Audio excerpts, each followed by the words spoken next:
All right, you guys, let's talk about the Great Wall of China. We are on lesson 22, the first emperor of China, and we're on section 3, protecting the northern border. That is all about the Great Wall of China.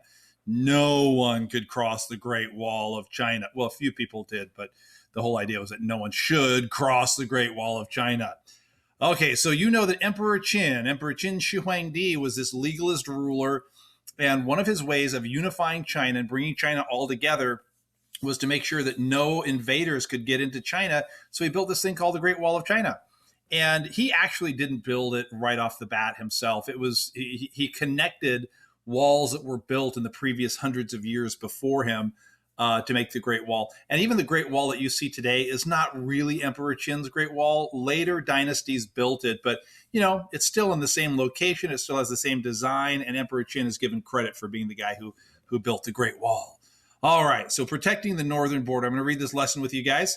You can be following along in the book, or you can just follow along with me as I read this.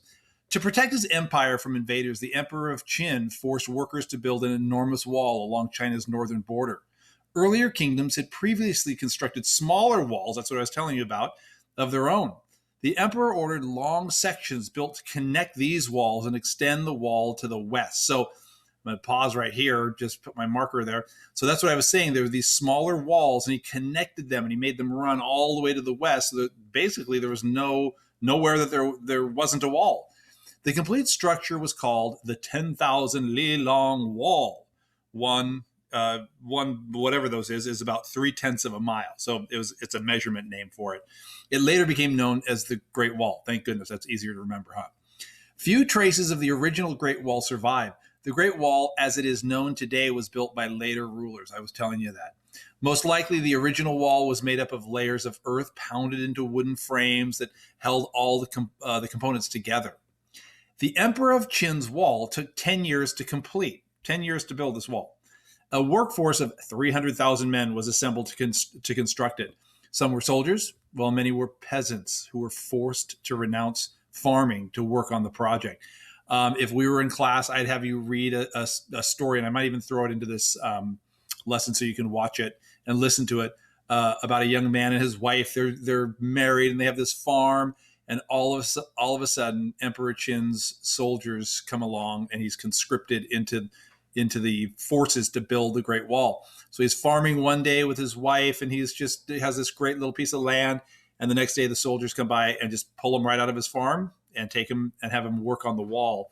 And his wife goes on this journey to try and find her husband, just to take him warm clothes, to take him shoes. And it's about her journey to try and find her husband. And I'm not going to tell you anything else, because I'll find a YouTube video that you guys can follow along and listen to it. And it's really good. Okay, and picking up from here. Still, others were musicians, teachers, writers, and artists that the emperor had previously exiled to the north. And exiled means kicked out and pushed up to the north, because he didn't like to have people be artists and writers and teachers, because he wanted to be in control of what everyone did. The men who built the wall worked under difficult conditions, since the wall crossed high mountains, deserts, swampland, and quicksand. The weather was bitterly cold in the winter, blazingly hot in the summer. According to later accounts, tens of thousands of men died while working on the project, and their bodies were buried in the wall. Do you know what the name is for the Great Wall? One of the nicknames for the Great Wall? Yeah, it's the longest, oh